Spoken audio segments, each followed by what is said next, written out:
O que vemos aqui é uma guerra de esferas de influência entre grandes potências. O que aconteceu foi que a Armênia cedeu esse corredor. Então, Turquia e Azerbaijão agora podem se unir. Tenho convicção de que no futuro, eles conseguirão gradualmente tomar o restante da Armênia, porque o Azerbaijão está dizendo, vocês são o Azerbaijão Ocidental, então na verdade nem pertencem a este lugar. Portanto, isso é uma grande vitória para o Azerbaijão, Turquia, Israel e Estados Unidos. E é um grande golpe para o Irã e a Rússia.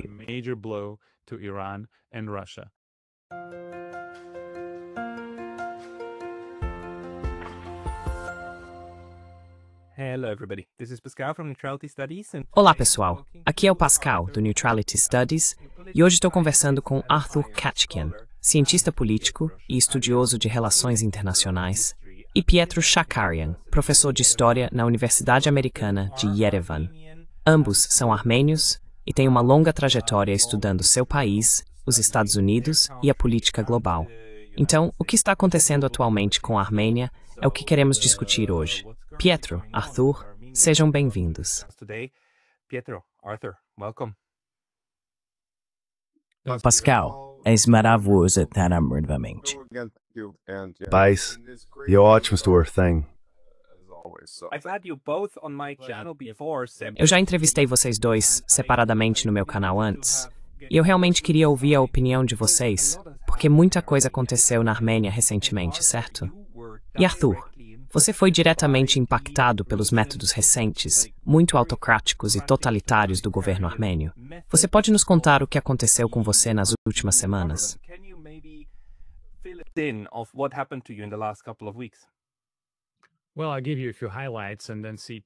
Bem, vou destacar alguns pontos e depois passar a palavra para o Pietro.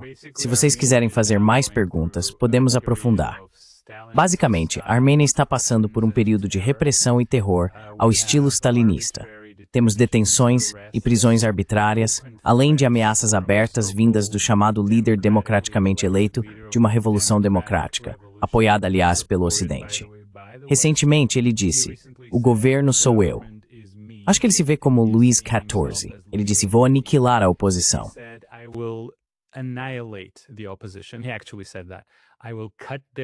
Ele realmente disse isso. Vou cortar a língua deles. O Ocidente está apenas assistindo, não faz nada. E, aliás, o apoia. Macron disse que isso está sendo feito em busca da democracia. Isso é uma busca pela democracia? Ele está fazendo isso para fortalecer a democracia? É realmente nauseante. Então, basicamente, agora temos prisões em massa e presos políticos. 2 dos nossos arcebispos foram presos por terem dito certas coisas anos atrás que foram completamente tiradas de contexto e manipuladas. Tivemos um empresário preso. Tudo o que ele disse foi, vamos apoiar nossa igreja do nosso jeito. E interpretaram isso como um chamado à violência e o prenderam. Os tribunais viraram uma piada. Basicamente, não existe justiça, existe apenas a vontade desse líder, desse grupo, que disse recentemente, não há juiz na Armênia que ouse me desobedecer.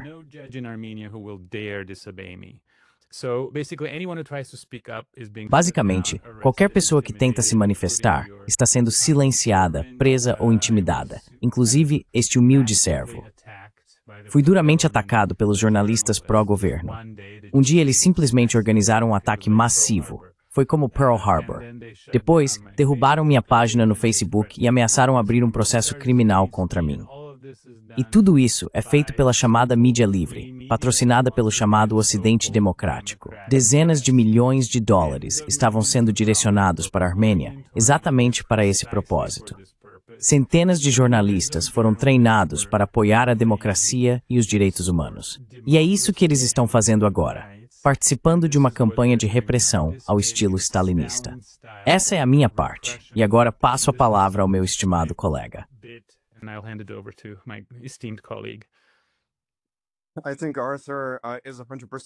Acho que o Arthur está 100% certo. O que estamos vendo hoje é, na prática, uma retomada do tipo de repressão política em massa que vimos na década de 1930 na Armênia, quando Lavrenti Beria, que era o líder da Geórgia Soviética, colocou seus aliados Amatuni Amatuni e Hachik Mokhtuzhi na Armênia para iniciar essas terríveis repressões contra pessoas como o poeta Yegish Charentz, Axel Bakuntz e outros. E é isso que estamos vendo uma retomada disso, e realmente um comportamento fundamentalmente antidemocrático por parte deste governo. E quero dizer, isso já era esperado, porque este governo efetivamente traiu a democracia.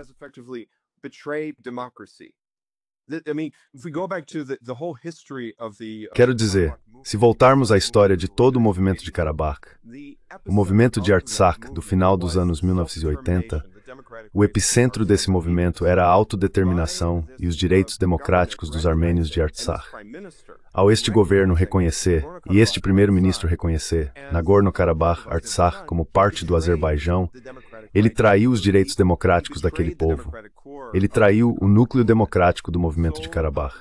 Então, o que estamos vendo agora é uma continuação natural disso. Isso é apenas uma continuação natural desse movimento em direção a um comportamento antidemocrático. E sabe, não só isso, houve esse ataque massivo ao Arthur, mas além disso, até mesmo Pashinyan, um de seus deputados no parlamento, denunciou publicamente Arthur e também outro renomado acadêmico, Armin Grigorian. E quero dizer, é simplesmente terrível o que estamos vendo agora.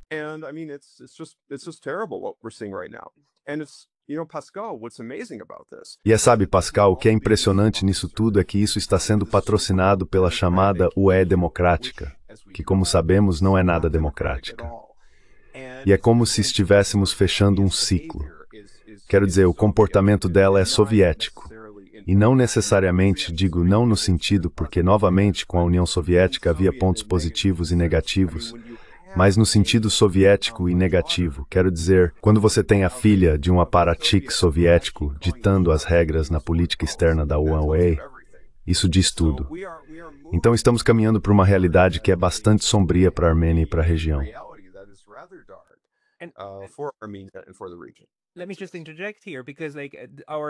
Deixe-me só intervir aqui, porque nossos ouvintes precisam saber. Quero dizer, Arthur, você não está na linha de frente como político, mas é um acadêmico de relações internacionais, influente e conhecido, e alguém que está envolvido com as RI armênias há anos, certo? E então você estava fora do país quando essa repressão aconteceu? E esses padres da igreja foram presos. O motivo pelo qual eles foram presos é porque a igreja realmente tem importância política na Armênia, já que é uma instituição tão importante.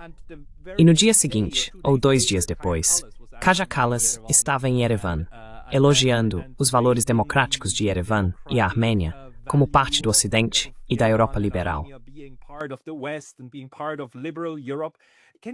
Você pode comentar sobre esse absurdo por um segundo, para as pessoas que ainda têm cérebro para pensar sobre isso?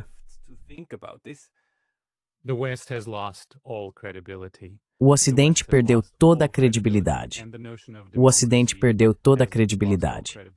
E a noção de democracia perdeu toda a credibilidade, porque podemos ver como é fácil sequestrar um país, especialmente um país tão pobre, pequeno e pouco significativo na política internacional como a Armênia. É muito fácil sequestrá-lo despejando centenas de milhões de dólares nesse país, patrocinando e depois assumindo o controle da mídia local. Treine jornalistas locais. Centenas e centenas deles. Basicamente vai transformar o país em sua colônia. É uma anexação informacional.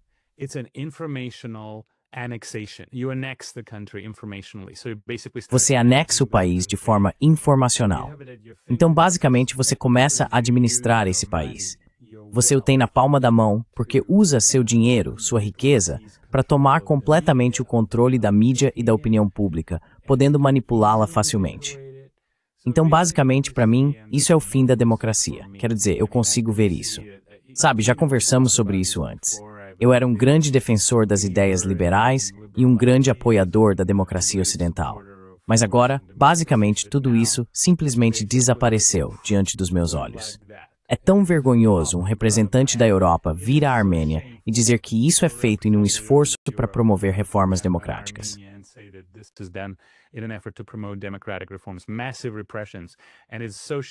Repressões massivas. E é tão vergonhoso para o chamado presidente francês. A França é um país que eu amo. Merece um presidente melhor. Dizer que isso é feito, novamente, para fortalecer a democracia na Armênia, enquanto as pessoas estão sendo espancadas, há bombas sendo lançadas contra elas, manifestantes pacíficos, jovens sendo sufocados por carregarem a bandeira do próprio país. Uma mulher foi presa, Pietro vai me corrigir, uma mulher foi presa com um bebê de 8 meses e arrastaram para a cadeia. Então, Calles aparece lá e nos dá uma lição sobre democracia. Sabe, eu costumava pensar que havia uma ligação. Pode continuar. Eu também quero acrescentar algo, Arthur. Quero dizer, também houve o caso famoso aqui na Armênia, e o Arthur pode falar sobre isso, em que tivemos essa jovem, Manasseh Kanyan, que estava grávida, na verdade, e foi atropelada pela comitiva do Pashinyan.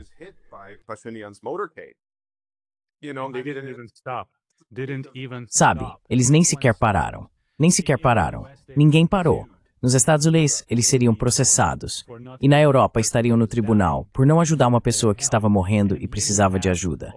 E aqui você tem toda essa chamada mídia livre, Rádio Europa Livre, a televisão estatal, a chamada sociedade civil, centenas de ONGs, e todos permanecem calados. Todos estão completamente calados. Este é o fim da democracia. Este é o fim do Ocidente. Eles se descreditaram completamente. E estou tão feliz que finalmente temos outro centro de poder se formando em Xangai que vai equilibrar essa orgia indecente, indescritível de mentiras, hipocrisia e agressão. E eu estou realmente cansado de tudo isso.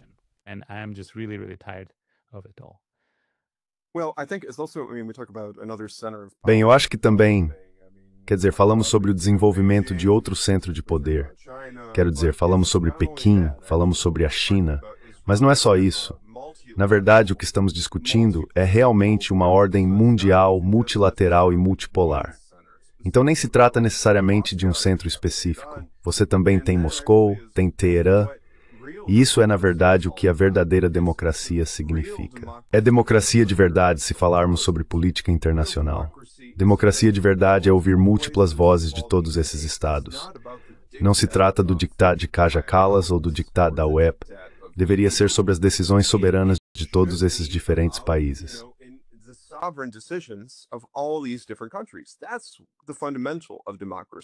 Esse é o fundamento da democracia. E eu acho que, infelizmente, o que temos de fato é uma política de poder bruto. E é isso que estamos vendo agora. A UE está agindo como um apêndice dos Estados Unidos, talvez de interesses imperialistas, podemos dizer, no Cáucaso, para criar esse corredor central e acessar as riquezas energéticas da Ásia Central e assim por diante. Portanto, isso não tem nada a ver com democracia. Trata-se de conter a Rússia, conter a China, conter o Irã. Não tem absolutamente nada a ver com democracia. Quero dizer, se tivesse, eu ficaria genuinamente impressionado. E a democracia como ideia, na minha opinião, não vai morrer.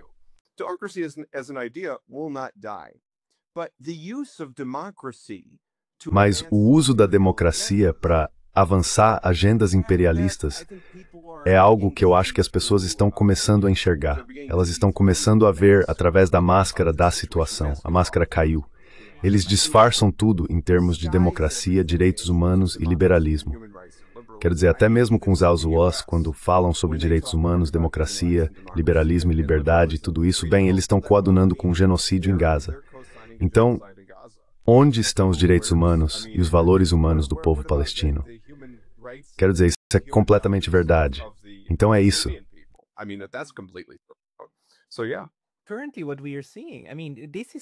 Atualmente, o que estamos vendo, quero dizer, isso vai piorar muito antes de melhorar. Porque neste momento a UE está basicamente nos dizendo, olha, é isso que acontece com quem não joga conforme as regras. Vamos fazer isso. E eles já fizeram coisas assim várias vezes. Quero dizer, as eleições na Romênia, eles continuam fazendo isso. Agora estão sancionando cidadãos da UE sob o pretexto de sancionar a Rússia. E na Armênia, isso agora é um exemplo muito estranho. Quero dizer, Gaza já é um exemplo. Se os líderes europeus e americanos não gostam, então até mesmo um genocídio pode ser desculpado e racionalizado, e você está do lado errado da história se não apoiar o genocídio. You're on the bad side of history if you don't support the genocide. In Armenia, the weird thing now is that we have... Na Armênia, o estranho agora é que temos um líder autoritário que reprime de maneira stalinista. Normalmente, o que essas pessoas fazem é adotar uma política externa belicosa e mobilizar o exército para conseguir o que querem. Mas o Pashinyan está fazendo o oposto. Ele está promovendo essa repressão ditatorial para entregar a pátria à Armênia. Nagorno-Karabakh sendo um exemplo, o corredor de Syunik agora sendo outro. Ouvimos o Azerbaijão dizendo, olha, a Armênia não é um país de verdade. A Armênia, na verdade, é o oeste do Azerbaijão. Arthur, você pode comentar um pouco sobre isso?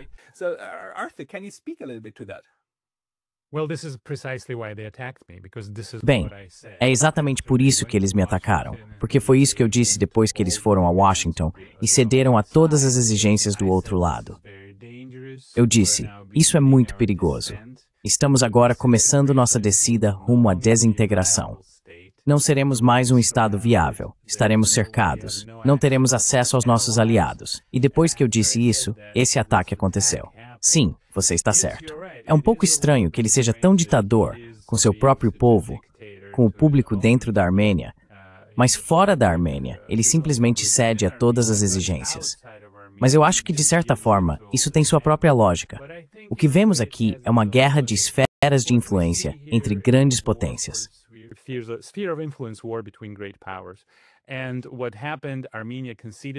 O que aconteceu foi que a Armênia cedeu esse corredor para que a Turquia e o Azerbaijão possam agora se conectar. Estou convencido de que no futuro eles poderão gradualmente tomar o restante da Armênia, porque o Azerbaijão está dizendo, vocês são o Azerbaijão Ocidental, então na verdade não pertencem a este lugar. Portanto, isso é uma grande vitória para o Azerbaijão, Turquia, Israel e Estados Unidos. E é um grande golpe para o Irã e a Rússia. Para o Irã, isso significa uma potencial presença dos Islam em sua fronteira norte, sendo isolado da Armênia e da Rússia, e uma presença israelense significativamente maior em sua fronteira norte e no Azerbaijão. Para a Turquia e o Azerbaijão, isso significa que o sul do Cáucaso basicamente agora pertence a eles. É a esfera de influência deles. A Rússia está sendo expulsa da região.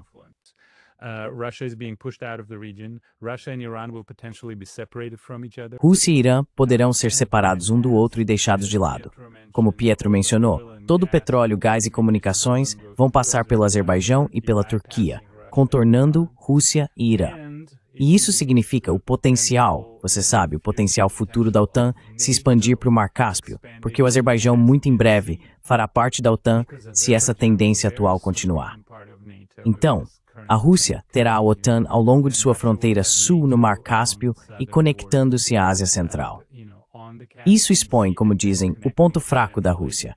E haverá muitas oportunidades para arrastar a Rússia para outro conflito, como a Chechênia, outro Daguestão, basicamente provocá-la em todos esses pequenos conflitos regionais, que é o que o Ocidente costuma fazer.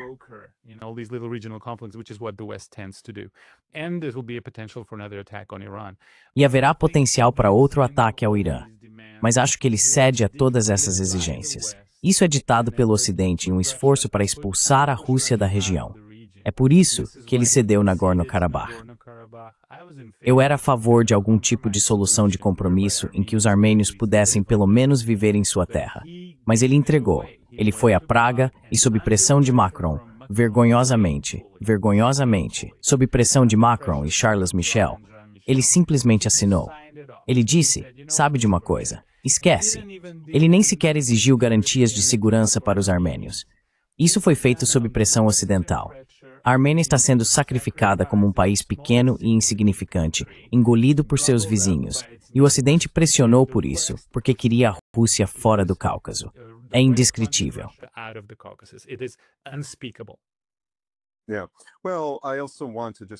Sim, bem, eu também gostaria de acrescentar algo a isso. Quando falamos sobre essas questões com a Chechênia e o Daguestão que a Rússia enfrentou no passado, bem, quero dizer, se o Azerbaijão entrar para a OTAN, imagine as possibilidades, porque o Daguestão faz fronteira direta com o Azerbaijão. Então há um enorme potencial para desestabilização, para que a Rússia fique, digamos, cercada. Além disso, como o Arthur mencionou em relação ao Irã, a posição de Sri Lanka é muito mais vulnerável no novo contexto. Dito isso, não acho que Rússia e Irã estejam completamente fora do jogo. Eles ainda têm cartas na manga. Portanto, eles chamaram de Dogo e de Bo.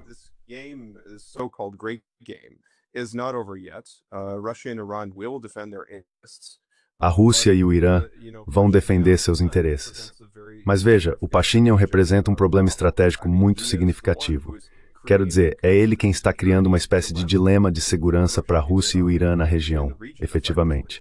Ou seja, ao abrir a região para a Turquia, Azerbaijão, OTAN, Israel e os Estados Unidos. Não vai ser um cenário que termine muito bem. Como você sabe, Pascal, houve recentemente esse tipo de projeto de corredor, essa declaração, podemos dizer pela paz, que foi concluída entre a Armênia e o Azerbaijão, entre Pashinyan na Casa Branca com o presidente Trump, o chamado Corredor Trump.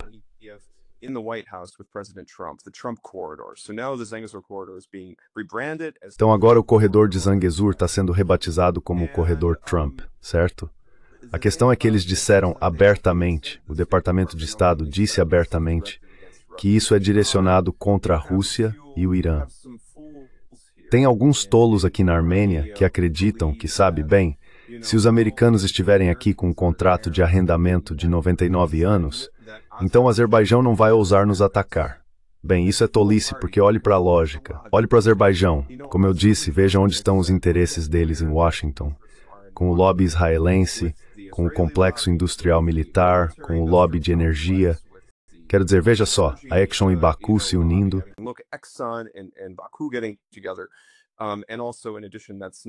E além disso, isso nem leva em conta as relações de longa data entre a BP e o Azerbaijão. Então quero dizer, toda essa ideia... Mas felizmente há muitas pessoas sensatas na Armênia que estão enxergando isso.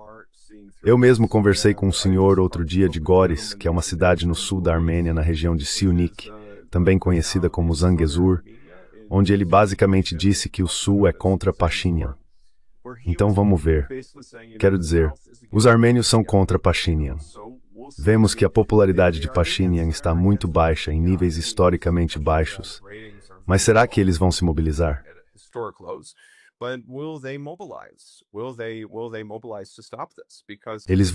Eles vão se mobilizar para impedir isso, porque ele está, como eu disse, traindo a nação. Ele está traindo o povo armênio e está traindo a democracia. Então, qualquer ideia de que, porque até mesmo seus apoiadores dizem coisas como, quanto mais tempo ele permanecer no poder, mais democrática será a Armênia. O que é completamente ridículo. É igual aqueles que defendem Zelensky ou Maia Sandu, que justificam suas ações autocráticas com essa ideia de uma suposta democracia, mas que não é nada democrática. Pashinyan, como eu disse, traiu o princípio da democracia e vemos aonde isso levou a Armênia.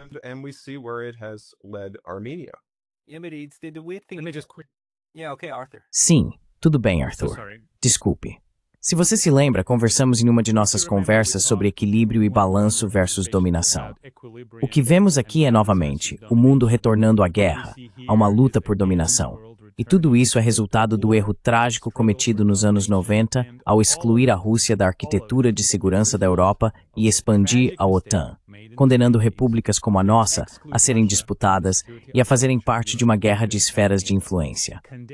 E seu humilde servo escreveu exatamente essas coisas em 1997 ou 1995. Já nem me lembro mais. Eu disse antes de tudo que haveria outra guerra, a cortina de ferro se moveria, teríamos outra divisão da Europa, e pequenas repúblicas como a nossa se tornariam vítimas dessa nova guerra.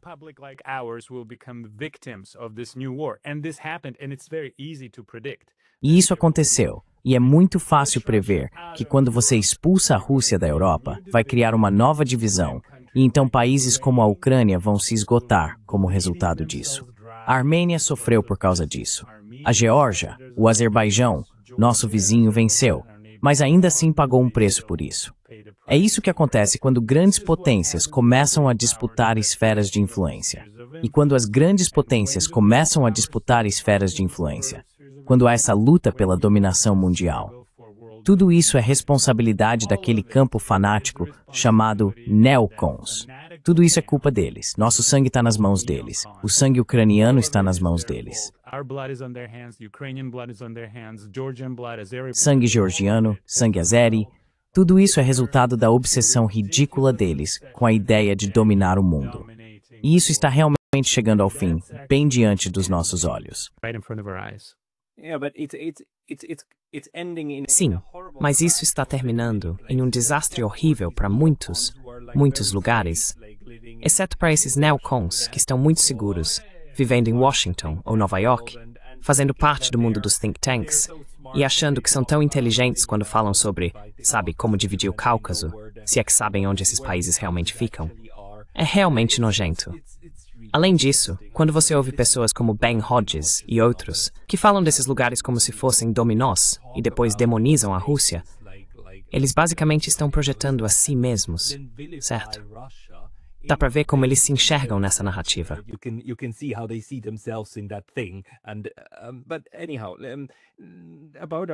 Mas enfim, sobre a Armênia, o ponto crucial agora, que ainda é difícil de entender, é como a Armênia, e o Azerbaijão também, mudaram nos últimos 10 ou 15 anos. Quero dizer, eu não percebi que a Armênia sob o Pashinyan se tornou tão autodestrutiva. E porque há 30 anos, claro, Nagorno-Karabakh estava sob controle do exército armênio, certo? Eles conseguiram manter aquilo. Por outro lado, há um enclave azeri, claro. Quero dizer, há enclaves dos dois lados. Além disso, sabe, esse é um dos problemas que era menos grave quando tudo ainda estava dentro da mesma União Soviética, certo? Quando tudo estava dentro da mesma estrutura política. Mas agora que está dividido, você tem isso. E esse equilíbrio de poder mudou. Como isso aconteceu?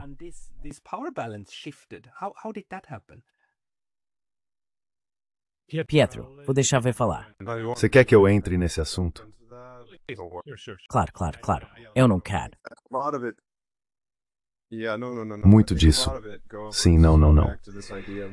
Acho que muito disso remonta a essa ideia quando falamos sobre o desequilíbrio de poder, que, quero dizer, houve, claro, você pode dizer que o Azerbaijão, por muitos anos, isso remonta aos anos 1990, quando o Azerbaijão realmente fez o que chamam de acordo do século, basicamente trazendo empresas de energia ocidentais para o Azerbaijão para explorar os recursos energéticos. E eles começaram a desenvolver laços muito fortes com o Ocidente. E também, em particular, especialmente quando chegamos aos anos 2000, o Azerbaijão começou a desenvolver laços com o movimento neoconservador nos Estados Unidos, começou a desenvolver laços muito fortes com Israel, uma aliança com Israel, ainda com o objetivo de usar o Azerbaijão contra o Irã.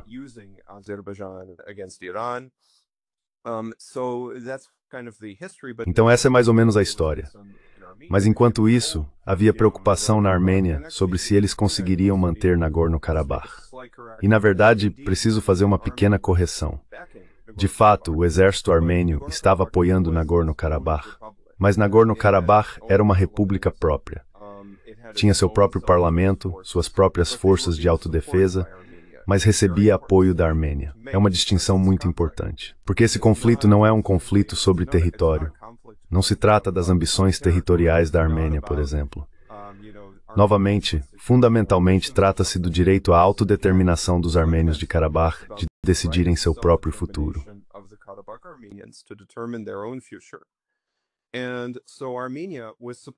E assim, a Armênia os apoiava, não apenas politicamente, mas até mesmo militarmente nesse sentido, embora não tenha reconhecido oficialmente Nagorno-Karabakh como um Estado independente. No entanto, sob as administrações presidenciais anteriores da Armênia, ou como os armênios chamam, como Arthur diria, a Terceira República da Armênia, porque houve a Primeira República em 1918, depois a República Soviética, que é a Segunda República, e agora estamos na Terceira República. Havia essa ideia de que algum tipo de compromisso precisava ser feito. Na verdade, havia algumas ideias bem boas, especialmente em comparação com agora. Por exemplo, havia o Plano Lavrov, no qual basicamente Nagorno-Karabakh determinaria seu próprio futuro, com os distritos de Kelbajar e Lachin fornecendo uma ligação terrestre com a Armênia. Havia todo tipo de ideias diferentes em jogo, potencialmente. Mas o principal é que, mas é isso que Pep Pashinyan escolheu power, e veris de Everdor mas tudo de Meralik rígida em relação a Nagorno-Karabakh.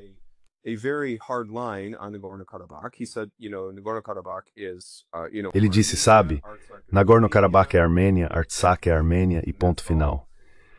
Mas eu acho que especialmente agora em retrospecto podemos ver que isso foi quase feito, você poderia até dizer que foi feito, para meio que provocar esse conflito. Assim, daria a Pashinyan uma boa desculpa, para entregar Nagorno-Karabakh, Artsakh, de uma forma que ele pudesse então culpar os russos. E desse modo, porque se você voltar à sua história mais antiga, se você voltar à chamada história jornalística de Pashinyan, se você olhar para o Haikakan Zamanak, digamos, que é o jornal dele, chamado Jornal, porque será que é mesmo notícia? Essa é uma grande questão. Se voltarmos ao jornalismo nos Estados Unidos no início do século, é realmente disso que estamos falando. Esse era o tipo de notícia que ele propagava.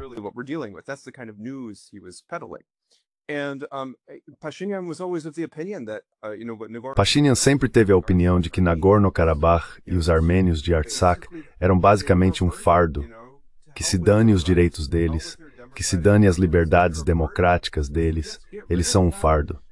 Se simplesmente nos livrarmos deles, então poderemos colher os frutos do Ocidente e tudo mais. Então é disso que realmente estamos falando. Houve, na minha opinião, um enfraquecimento proposital da Armênia. E agora esse processo continua com a repressão de qualquer tipo de voz dissidente contra essa política em relação à segurança da Armênia em Nagorno-Karabakh e também com o corredor de Zangezur. Porque, novamente, quando falamos sobre o corredor de Zangezur, Pashinyan disse claro que não iriam ceder nisso. E agora, de repente, ele está disposto a entregá-lo por 99 anos aos Estados Unidos, e com um risco incrível para a segurança da Armênia, especialmente quando se observa a posição do Irã sobre isso, e também da Rússia. Tenho uma pergunta. Animedvar Spinner. Claro, Arthur. Pode ir em frente. Não. Vá, por favor. Vou tentar ser bem breve. Então sim, como Pietro disse, o Azerbaijão usou seus recursos de petróleo e os contratos com empresas ocidentais para impulsionar sua economia e seu exército e para mudar o equilíbrio militar, o que é perfeitamente lógico. A Armênia inicialmente venceu nos anos 90, mas não conseguiu acompanhar. E muitos erros foram cometidos pelos governos anteriores, com certeza. Mas eu acho que o fator decisivo, como Pietro disse, foi novamente aqueles centenas de milhões de dólares entrando na Armênia, vindos do Ocidente, convencendo as pessoas. Você quer uma vida boa? Você quer uma vida boa, doce, uma dolce vita ocidental? Você tem que se livrar dos russos, porque os russos são maus. Os russos são corruptos. Claro, nós não somos corruptos.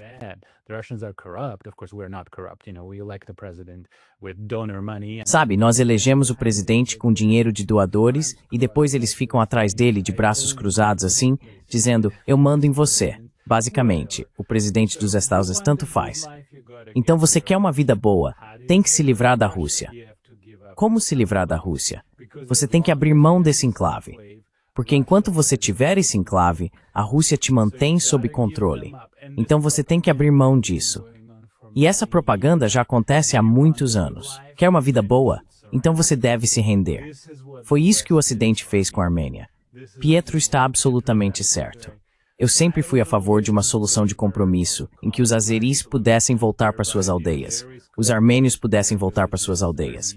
Houve muitas propostas de como resolver isso de forma pacífica. Mas concordo com o Pietro. Ele provocou essa guerra e depois, deliberadamente, nem sequer mobilizou o exército durante a guerra.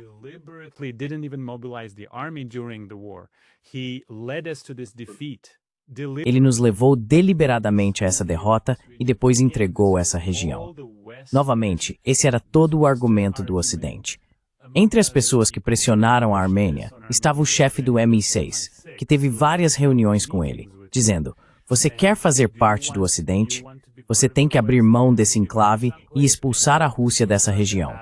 Então nós vamos te dar uma recompensa. E agora nem isso estão nos dando. Mas só para concluir, se você quiser falar sobre isso globalmente, por que isso está acontecendo? 1789. Esta é a Revolução Francesa. Esta é a era do nacionalismo. Quando você tem uma região onde grupos étnicos estão misturados e surge a ideia de que cada grupo étnico deve ter um Estado, ou que um Estado deve ser baseado em um grupo étnico, você sabe, isso é basicamente nacionalismo étnico.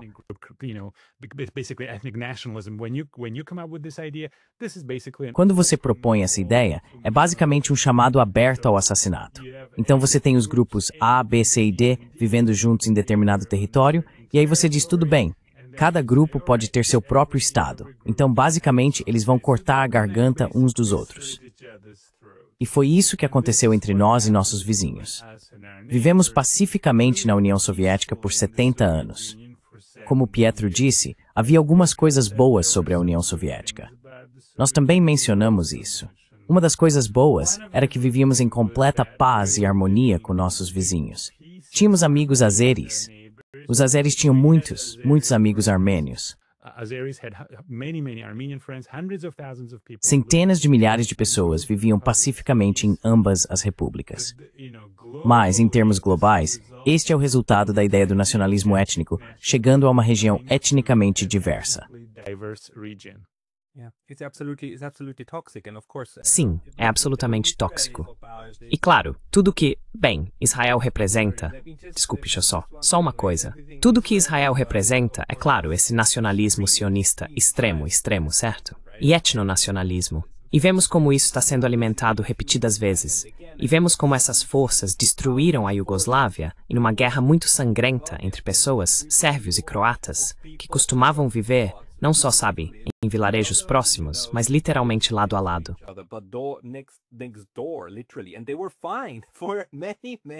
E eles ficaram bem lá por muitas décadas e centenas de anos, até que deixaram de estar. E isso está sendo fomentado agora. Tenho duas perguntas, mas vou passar para o Pietro logo depois disso. Como esse cara, o Pashinyan, foi eleito? E como ele se tornou poderoso em primeiro lugar? E em segundo lugar, esse tratado... Quer dizer, se é um tratado que eles assinaram em Washington, e eu não sei por que não vi, não posso ler, não li. Gostaria de saber se você leu. Se for um tratado, então é claro, deveria passar pelo parlamento para ser ratificado. Apenas a assinatura de um presidente ou de um primeiro-ministro não significa muita coisa. Talvez você possa comentar sobre isso, mas primeiro Pietro. Maybe you can speak to that, but Pietro first.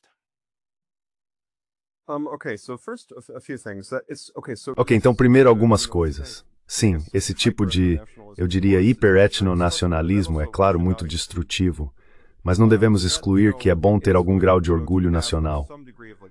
Na União Soviética havia esse tipo de equilíbrio que eles defendiam. Famosamente porque eu pesquisei o exército soviético na história e no período pós-guerra, e especialmente o pensamento. Em 1954, Anastas Mikoyan, um famoso estadista armênio soviético, voou para Yerevan e pediu a reabilitação do poeta Yegishe Sharents, que foi vítima das repressões de Stalin. Mas ele também disse que deveríamos rejeitar tanto o chauvinismo nacional quanto o niilismo nacional. Então sim, claro, devemos absolutamente rejeitar esse tipo de nacionalismo que é chauvinista, que é agressivo, que exclui a capacidade de viver pacificamente juntos e, eu diria, coexistir.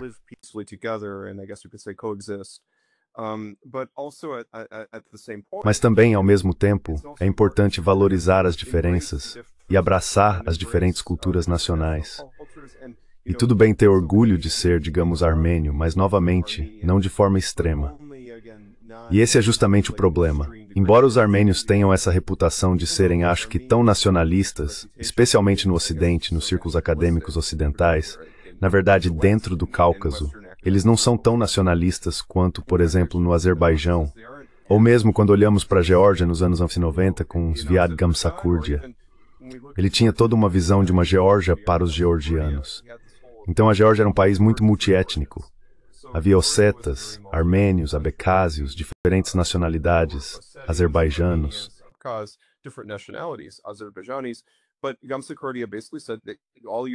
Mas Gamsakhurdia basicamente disse que todos vocês são, sabem, intrusos e que todos deveriam ir embora. E esse tipo de mentalidade não é de forma alguma democrática ou algo positivo.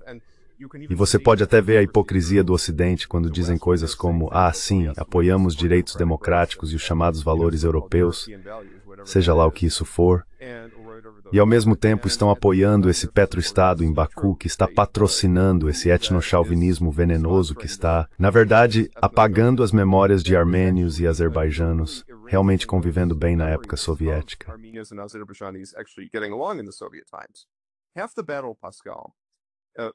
Metade da batalha, Pascal, quando olhamos para uma questão como Nagorno-Karabakh, ou conflito mais amplo entre Armênia e Azerbaijão, Não é apenas a paz entre os estados ou a paz entre os presidentes, mas a paz entre as sociedades. Como reconstruir as relações entre azerbaijanos e armênios como povos, certo? Você não pode simplesmente impor um acordo e esperar que isso torne toda a região estável. Tem que haver um processo pelo qual essas pessoas se reconciliem, as sociedades se reconciliem. Pashinyan está ignorando completamente isso. Felizmente, podemos dizer que esse evento que vimos recentemente em Washington foi uma declaração, não foi um tratado de paz.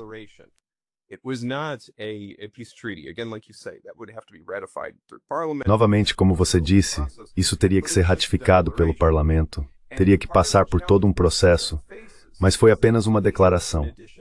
E parte do desafio que Pashinyan enfrenta é que Aliyev, além de exigir o chamado Corredor de Zangezur, além de exigir esse tipo de território através de Syunik, também exige mudanças na Constituição armênia. Isso, mais uma vez, torna a Armênia única, até mesmo os símbolos nacionais como o Monte Ararat, além, é claro, do que estou dizendo sobre a Constituição, o Monte Ararat, até mesmo a discussão sobre o genocídio armênio de 1915, que agora basicamente Pashinyan está disposto a sacrificar tudo isso pelo chamado Boa Vida. E estamos vendo exigências para que essas coisas sejam retiradas da Constituição, que símbolos nacionais e a menção ao genocídio armênio sejam removidos da Constituição. These were part. Bem, ele quer basicamente, sim, absolutamente. E também agora, com isso, existem esses tipos de reivindicações para, quero dizer, basicamente há referências a Nagorno-Karabakh na Constituição. E isso, na verdade, é algo que Aliyev está realmente ansioso para enterrar. O que é irônico é que o governo armênio, sob Pashinyan, também está muito interessado em enterrar completamente essa questão de Nagorno-Karabakh. E, aliás, devo dizer isso também. Quando você vê alguém como o chefe do M6 aconselhando o governo armênio sobre essas questões, é muito, muito interessante, porque foram os britânicos.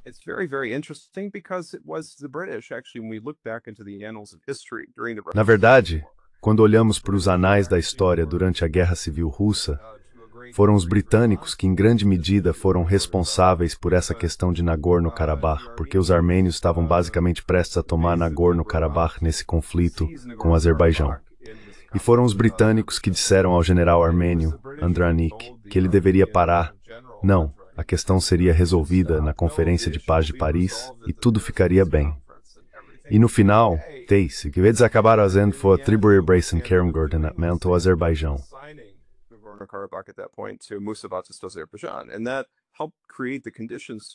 E isso ajudou a criar as condições para quando os bolcheviques chegaram à região. Isso ajudou, de certa forma, a criar as condições para que Nagorno-Karabakh se tornasse um oblast autônomo ou autogovernado do Azerbaijão durante o período soviético. Enfim, é uma história complicada e, claro, uma situação complicada. Mas eu acho que esse chamado esforço para, de certa forma, empurrar a goela abaixo, uma paz que apoia as ambições geopolíticas, digamos, dos falcões de guerra não coisa do World Rose, und weiß dann.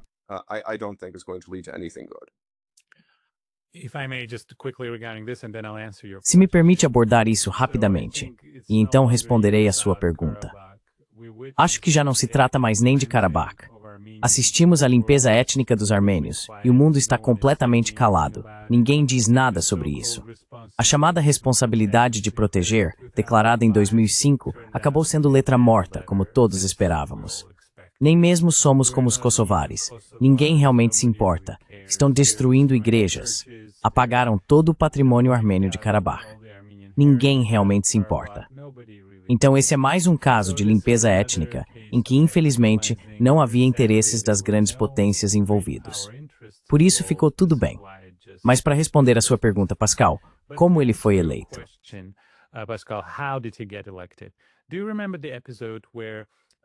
Você se lembra do episódio em que o Ocidente e a Ucrânia infiltraram drones? Eles enviaram drones para o território russo e, de repente, os lançaram, atingindo os bombardeiros nucleares em aeroportos russos, o que foi incrivelmente perigoso e provocativo. Basicamente foi assim que ele foi eleito. O que você faz é infiltrar um país com centenas de ONGs, treinar centenas e centenas de jornalistas e pagar milhões de dólares a eles. E então, surpreendentemente, eles começam a apoiar seu ponto de vista. Depois, você mobiliza esse exército de mercenários da mídia no momento em que precisa deles. Esse cara era conhecido por aceitar subornos de pessoas para não expô-las ao ridículo.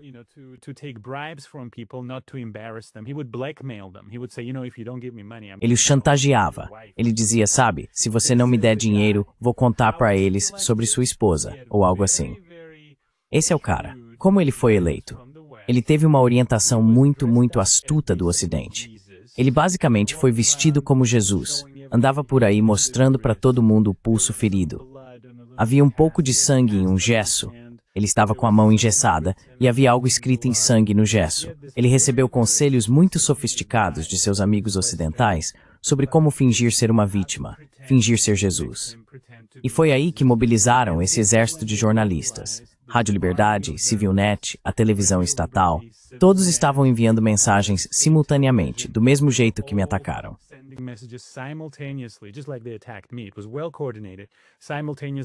Foi uma ação bem coordenada, mensagens simultâneas, todo mundo está nas ruas. Isso é uma revolução de veludo. Vão para as ruas.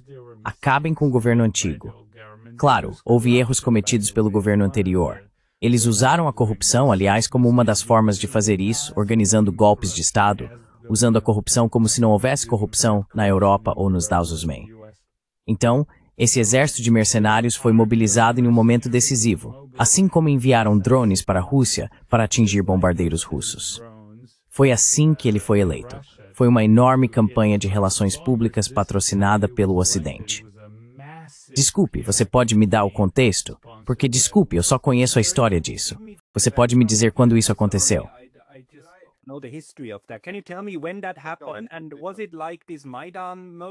E foi como aquele momento Maidan ou o quê? Sim. Sim. Os pontos, os dados. Vou ser bem breve, mas o Pietro também pode me ajudar com isso. Em abril de 2018, ele caminhou de uma cidade armênia para outra com 10 pessoas e um cachorro. E ele foi filmado enquanto fazia isso. Foi praticamente uma grande produção de relações públicas. Ele foi filmado atravessando a Armênia, tentando encenar uma revolução. Havia cerca de 15 pessoas com ele. E quando chegaram à capital, olhei para eles e pensei, esses coitados vão apanhar, porque eram só 15 sentados em um banco. E então, de repente, todos esses canais de mídia patrocinados pelo Ocidente começaram a transmitir mensagens sobre essa revolução de veludo.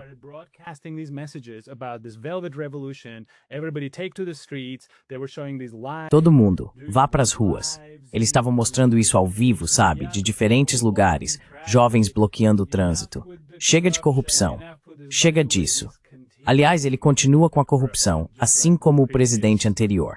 Agora ele está colocando seus próprios parentes, seus amigos e parentes de amigos, e eles estão ganhando milhões de dólares agora. Então, a corrupção não foi a lugar nenhum. Foi assim que aconteceu. Pietro, entre na conversa. Tenho certeza de que sua memória é melhor que a minha. Porque a minha pergunta é, o governo anterior foi eleito democraticamente, certo? Foi eleito democraticamente. Aí ele entrou em 2018, e então o governo realmente saiu. Quero dizer porque não me lembro disso. Desculpe. O governo cedeu porque o líder disse, sabe de uma coisa, não vale a pena, eu não quero derramar sangue. Foi isso que ele disse, eu não quero derramar sangue. Então vou ceder. Assuma você. Você está certo, eu estou errado. Faça você. Ele basicamente entregou o poder de forma pacífica.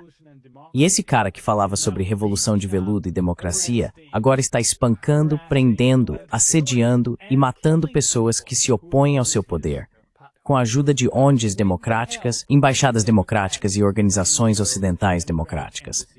Com a ajuda deles, ele basicamente matou alguém na prisão na frente de todo mundo. E o Ocidente está apoiando isso. Nojento. Só posso dizer que isso é nauseante. Pietro, vai.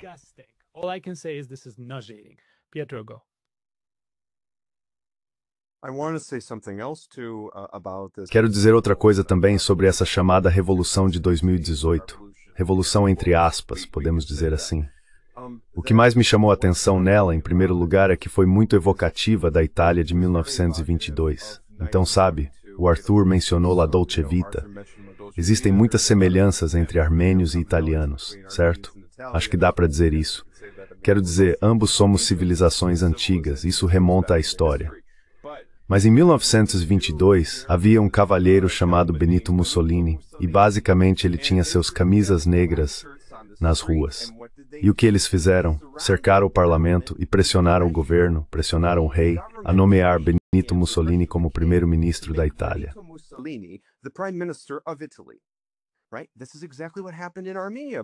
Certo, isso é exatamente o que aconteceu na Armênia. Aliás, havia essas multidões enormes. E inicialmente a demanda da multidão liderada por Pashinyan era que, sabe, estamos aqui simplesmente para pressionar o presidente, Serge Sargsyan. Ele prometeu que não se tornaria primeiro-ministro quando mudou a Constituição. Mas agora ele diz que quer se tornar primeiro-ministro e tudo mais. Então dá para entender esse objetivo, sabe? Mas de repente o objetivo passou a ser: queremos que Nikol Pashinyan seja o primeiro-ministro, certo? Então não houve eleição. Foi apenas a demanda das ruas para forçar o parlamento a torná-lo primeiro-ministro.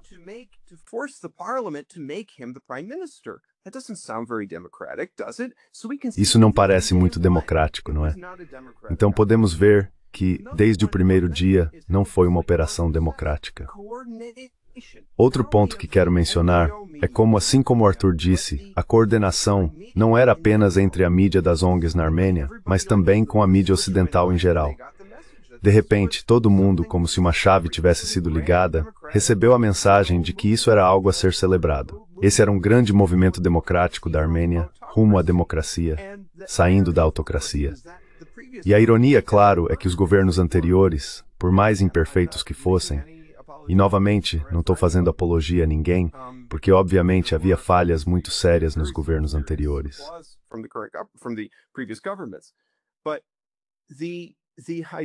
Mas a ideia de que eles eram autocracias é realmente bastante ridícula, especialmente se comparada com agora, porque a Armênia nunca esteve em tempos pós-soviéticos em uma posição mais autocrática do que sob Nikol Pashinyan.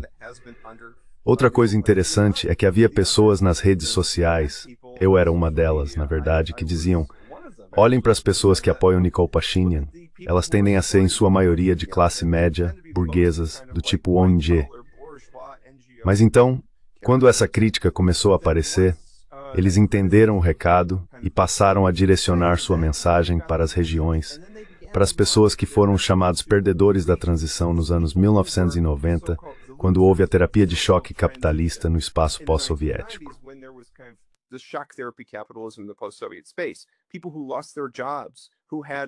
Pessoas que perderam seus empregos, que tinham um meio de vida nas regiões da Armênia.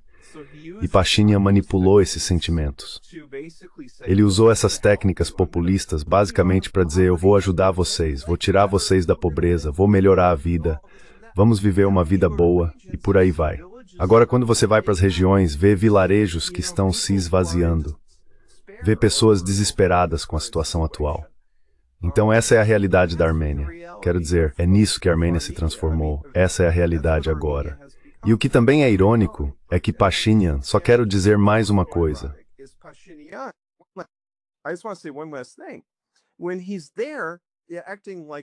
Quando ele está lá agindo como Mahatma Gandhi ou Jesus Cristo, sabe, caminhando de uma cidade armênia para outra, não é só isso.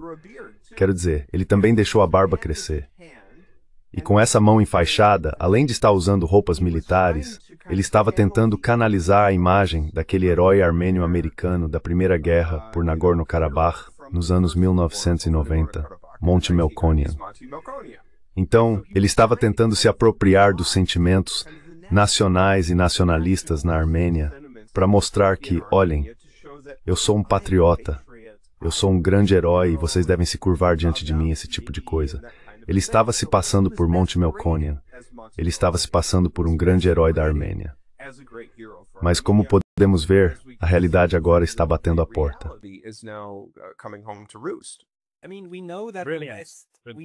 Quero dizer, sabemos que o Ocidente transforma um líder da Al-Qaeda ou da Al-Nusra com uma recompensa de $10 milhões por sua cabeça no presidente da Síria.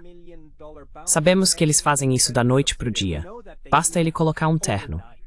Mas preciso perguntar sobre o Pashinyan, porque normalmente o que acontece em democracias parlamentares é que o líder do maior partido, o partido que vence a maioria dos votos, então se torna primeiro-ministro se tiver mais de 50% no parlamento.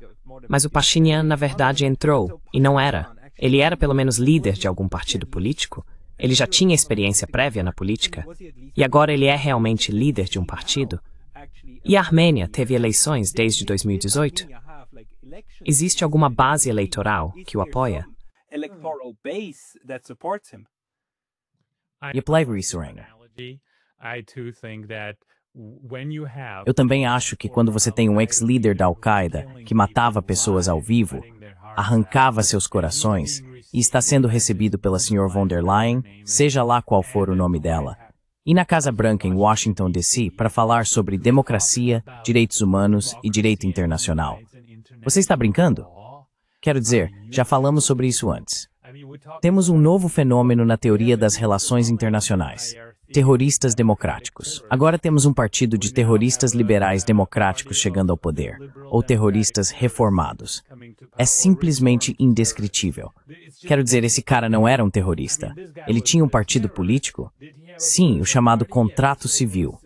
O Pietro vai lembrar melhor quando eles foram formados, mas acho que quando chegaram ao poder, já tinham esse grupo, novamente, totalmente patrocinado por financiadores ocidentais. E como o Pietro disse, isso foi uma ação de relações públicas muito bem orquestrada. Isso foi o Maidan.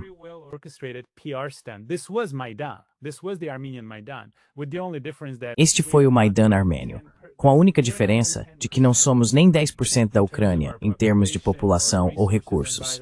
E, aliás, toda a minha compaixão vai para o povo ucraniano, que foi manipulado e usado dessa forma cínica, uma tentativa de usar o desejo deles de se juntar à Europa, de usar a Ucrânia, como diz o professor Mersheimer, como um baluarte contra a Rússia. E agora os números impressionantes. Algumas pessoas dizem até 1.700.000 mortos. Esses são números da Primeira Guerra Mundial.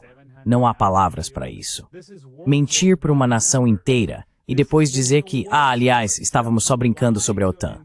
Desculpe, enganamos vocês. E a Europa? Bem, não sabemos, talvez 10 anos, talvez 20. Vamos ver o que restará da Ucrânia. Isso é tão cínico, isso é indescritível. A Armênia não é tão importante. Somos uma república muito pequena, esquecida por Deus. E de qualquer forma, volto para você, Pietro.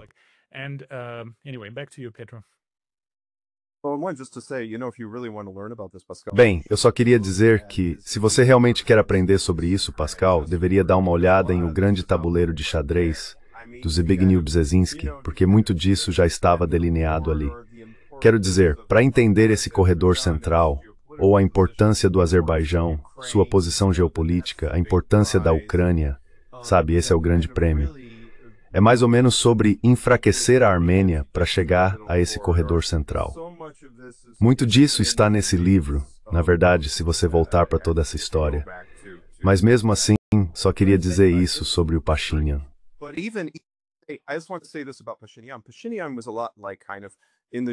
Pashinyan era muito parecido, meio que no estilo de Alexei Navalny, ou de um desses líderes que realmente não tinham apoio popular significativo na Armênia.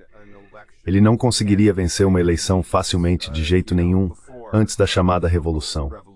As pessoas eram muito céticas em relação a Nikol Pashinyan, até mesmo dentro da própria oposição armênia, ou da oposição naquela época. Então ele usou a chamada Revolução para se impulsionar ao poder. Mais tarde, realizaram eleições depois que ele chegou ao poder, quando já era primeiro-ministro.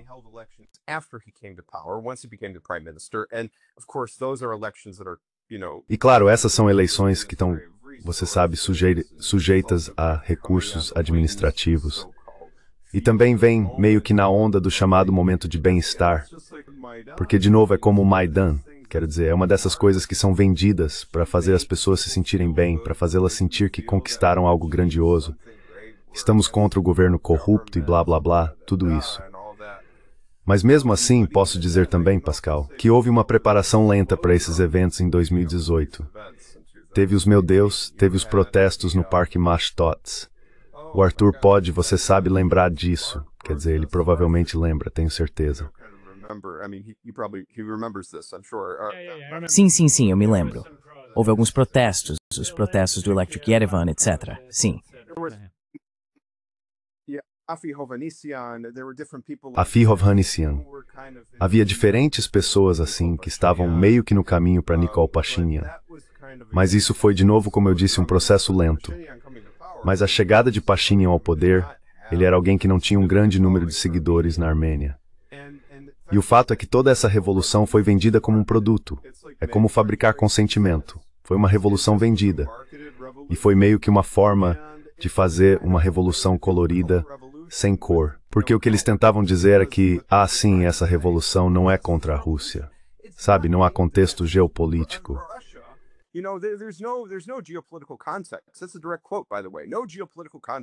Isso é uma citação direta, aliás, sem contexto geopolítico. Eles fizeram a mesma coisa.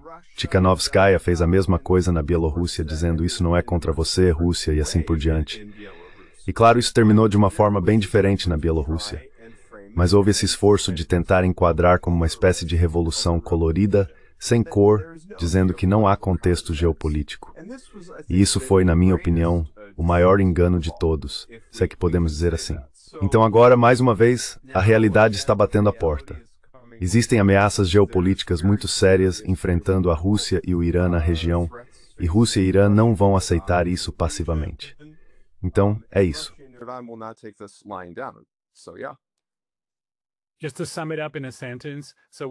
Resumindo em uma frase, o que temos agora, como Pietro disse, foi uma grande jogada de relações públicas, uma enorme operação e encenação de RP, usando alguém que não tinha absolutamente nenhum apoio, absolutamente nenhuma relevância, não era um político. Ele nem conseguiu se formar na faculdade, largou depois do primeiro ano, ele nem conseguiu concluir os estudos.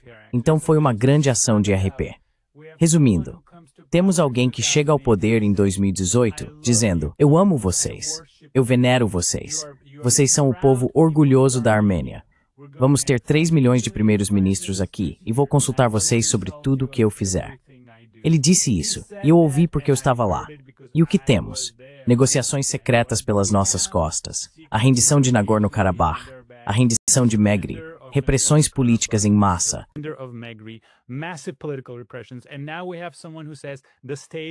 E agora temos alguém que diz, o Estado sou eu. Temos um novo Luís XIV na Armênia.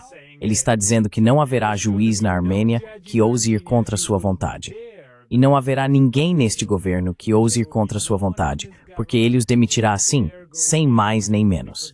E ele realmente os demite. Ele até demitiu o chefe da KGB Armênia. Então temos esse tirano que chegou ao poder há 7 anos com apoio do Ocidente, vergonhosamente nos prometendo democracia. Jens Strauss-Stettin, de Stalin. Como ele governa? Porque em uma democracia parlamentar, você precisa de uma maioria no parlamento para te apoiar, caso contrário, você cai. Então, como está funcionando a aritmética parlamentar? Por que está funcionando a favor dele? Por que ninguém tirou ele daquela maldita cadeira?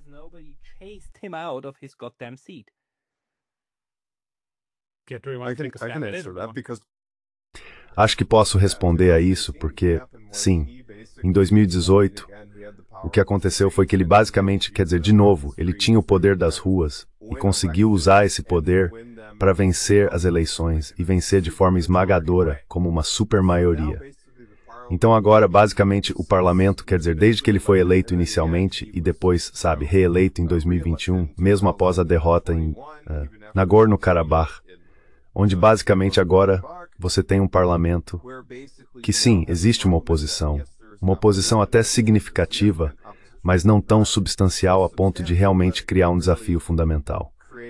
Então você tem tipo um parlamento carimbador, efetivamente, que se desenvolveu sob o chamado Partido Contrato Civil, que é, de novo, até o nome Partido Contrato Civil parece uma piada, porque não é sobre, quer dizer, eles não se importam com os cidadãos.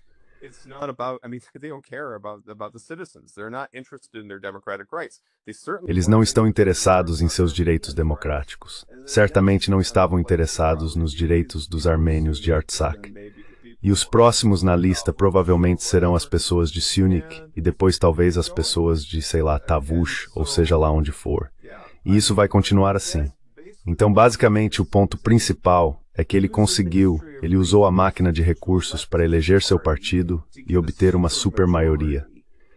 E agora é exatamente como o Arthur diz. O Estado sou eu. Foi exatamente isso que ele disse. Essa é uma citação exata. E parece que ele saiu da França, quero dizer, se voltarmos fundo na história ali. Mas é verdade, ele disse isso. Ele realmente disse isso.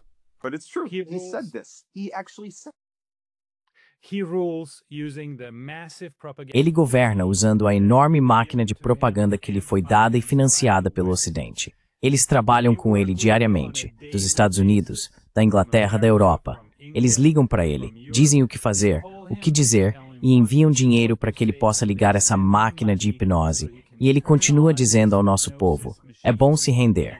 Apenas desista. Vamos viver em paz. Deixe isso para lá. Deixe isso para lá. Apenas se renda aqui. Quem se importa com os armênios de Karabakh? Isso é passado. Precisamos nos livrar deles. Ele faz isso apenas porque tem essa enorme máquina de propaganda patrocinada pelo Ocidente. Que isso sirva de lição para todos aqueles que acreditam que algum sujeito maravilhoso vai vir do Ocidente com dinheiro ocidental e transformar seu país em uma democracia. Como é isso, Pietro? Você é o historiador. Cuidado com troianos trazendo presentes, ou cuidado com gregos trazendo presentes. Tanto faz, quem quer que seja trazendo presentes, prometendo algo. Cuidado com os gregos. Mas esse é o mesmo conceito. Sim, só tava cuidado. With a Christian Troia Grord. É um cavalo de Troia. Seja muito cuidadoso. É só. Ok, obrigado, porque isso agora explica por que ele está reprimindo. Porque agora as rachaduras na sociedade se tornam óbvias e a causa não nacional da sua política se torna evidente. Portanto, agora é preciso eliminar as vozes da oposição, porque as vozes da oposição poderiam, claro, tentar fazer algo que ele fez em 2018, certo? Eles poderiam tentar.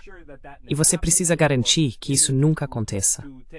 Portanto, é preciso eliminar outros potenciais centros de rivalidade, incluindo, e mais importante, a igreja, que tem muito peso. Então você os elimina, para depois impor, até que você tenha o fait accompli, provavelmente, que é a completa entrega da nação armênia, eu suponho. Porque é isso que atualmente está no interesse deles. Acho que estamos a caminho da integração e perdendo nossa soberania estadual. Sim. Além disso, sabe, é bastante interessante como o manual do Ocidente é realmente, quero dizer, é tão previsível, porque, novamente, quando Pashinyan chegou ao poder, ele meio que apareceu como uma fusão interessante entre Jesus Cristo e Che Guevara. E uma imagem semelhante foi criada para Volodymyr Zelensky. Quero dizer, se olharmos para Zelensky na Ucrânia, podemos ver basicamente esse mesmo tipo de imagem, o líder revolucionário e durão, também foi projetado sobre Zelensky, até o ponto de ele deixar a barba crescer.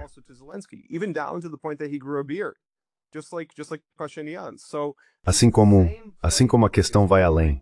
Então o mesmo roteiro está sendo repetido várias e várias vezes. E também em termos de autoritarismo, em termos de, até mesmo quero dizer, em termos desse tipo de comportamento autocrático, você vê isso com Maia Sandu na Moldávia, ela está fazendo exatamente a mesma coisa.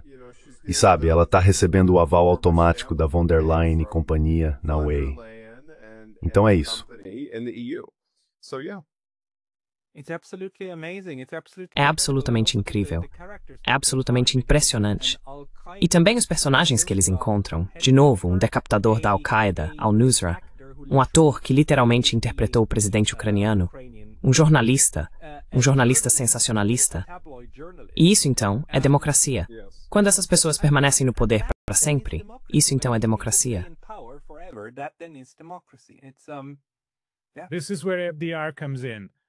É aqui que entra o FDR. Lembra o que ele disse sobre Somoza? Ele é um filho da puta, mas é o nosso filho da puta. Temos 1953 no Irã, o golpe de Estado organizado pelo Reino Unido e pelos Estados Unidos contra um primeiro-ministro democraticamente eleito. Temos Salvador Allende, que foi morto com a ajuda da CIA no Chile.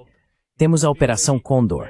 Temos muitas coisas horríveis, quero dizer, todos os impérios fazem coisas horríveis. Não são só os americanos ou os britânicos. Mas eles precisam assumir o que fizeram com a Armênia.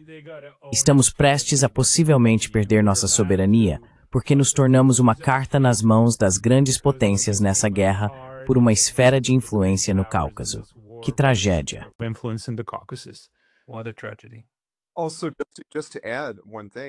Além disso, só para acrescentar uma coisa, quando você fala sobre a derrubada de Allende ou sobre Mossadegh no Irã em 1953, esse era o jeito antigo de fazer as coisas, certo? Bem, o novo jeito de fazer as coisas é pegar um jornalista, vesti-lo como um líder revolucionário e fazer uma ONG e organizar uma suposta revolução. É assim que fazemos golpes no século XXI. Excelente ponto. Excelente. Mas os objetivos continuam praticamente os mesmos.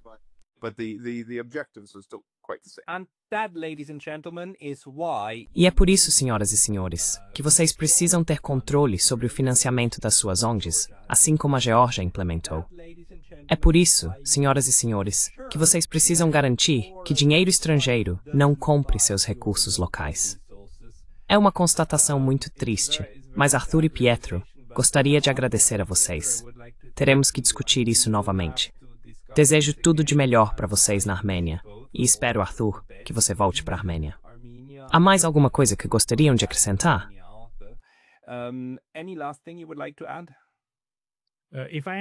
Se eu acabar na cadeia, vou simplesmente escrever cartas para você, Pascal, e aí você pode divulgá-las. O Pietro pode lê-las para você.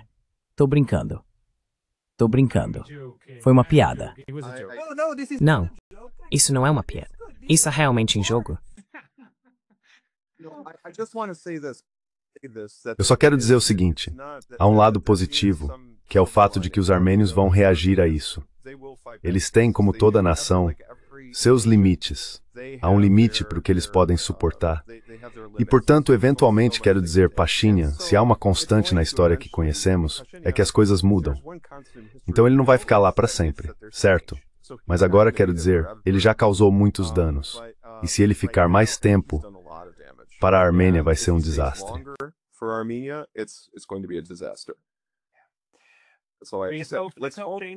Vamos torcer para que mudanças positivas venham em breve. Muito obrigado pelo seu tempo hoje. Muito obrigado, Pascal. Obrigado, Pascal.